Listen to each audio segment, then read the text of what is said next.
Hello दोस्तों, नमस्ते, प्रणाम। चली रउआ सबनी के बीच में एगो दुर्गा जी के गीत लेके आइल बानी। जौन बहुत ही सुंदर बा, बहुत ही अच्छा बा। तो चलिए आपन प्यार दुलार आशीर्वाद जरूर बनाए लोगिन, और लाइक शेयर सब्सक्राइब कर मत भूलम लोगिन, और कमेंट बॉक्स में जरूर बताएं गाना रोल उनके कैसन लागल।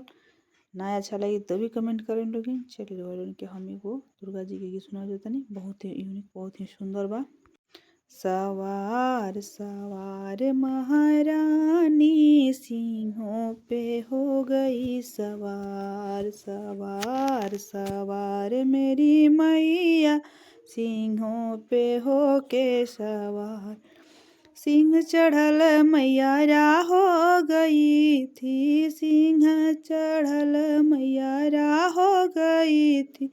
दयाल दयाल महारानी राही पे हो गई दयाल। सवार सवार मेरी मैया सिंहों पे हो के सवार।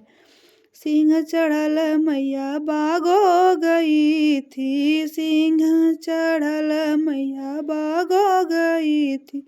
दयाल दयाल महारानी माली पे हो गई दयाल। दयाल महारानी माली पे हो गई दयाल।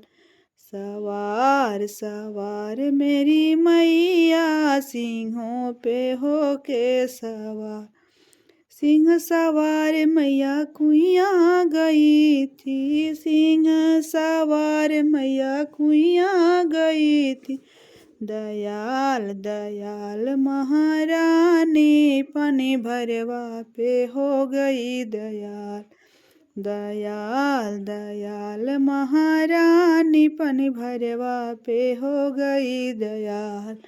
सवार सवार महारानी सिंहों पे हो के सवार। सवार मेरी मैया सिंहों पे हो के सवार।